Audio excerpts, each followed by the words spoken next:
Okay, this shift, this movement from ambition to meaning, from the morning to the afternoon of your life, generally it's preceded by what we call a quantum moment.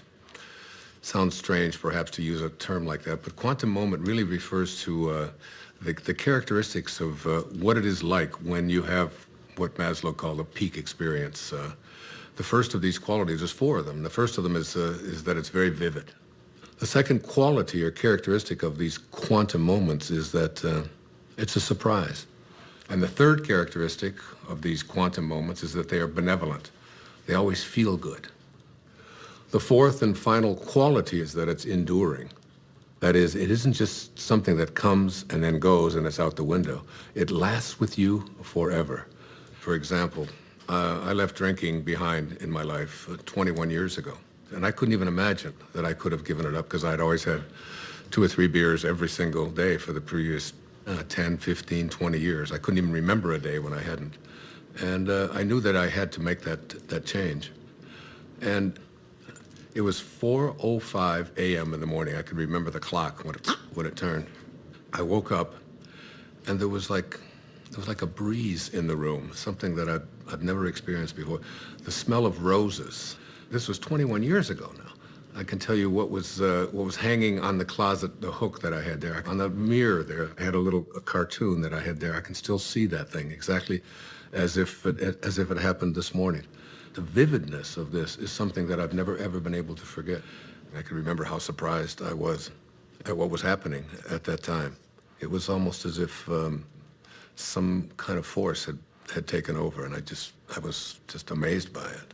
It's like when the moment is right, when you are in a different state, in a different place in your life, exactly what is supposed to happen will happen for you. The low points in your own life, these times when you think that nothing could go any worse, oftentimes are the things that we need to propel ourselves to a higher place.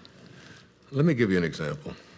The night before that moment that I just described to you, I had taken my entire family, 5 children, and my wife, and we had all gone to this restaurant. And like I always did, every single time I went to a restaurant, I ordered not just 1 beer, but 2.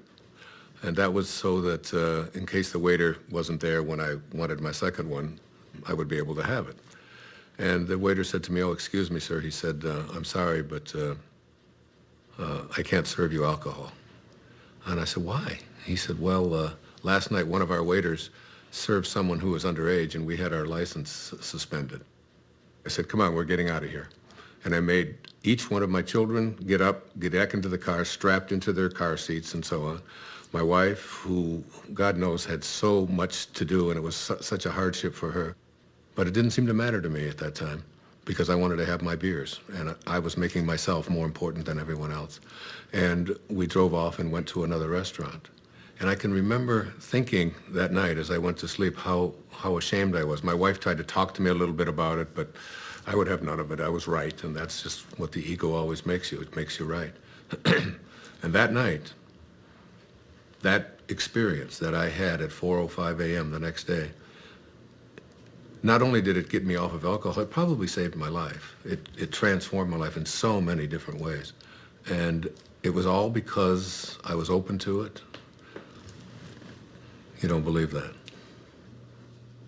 Sounds like more sitting around until some sort of epiphany comes to you.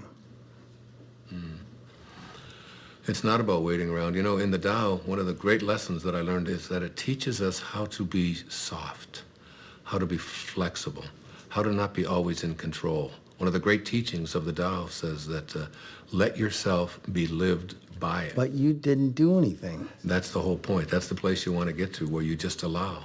In the recovery movement, it's called letting go and letting God.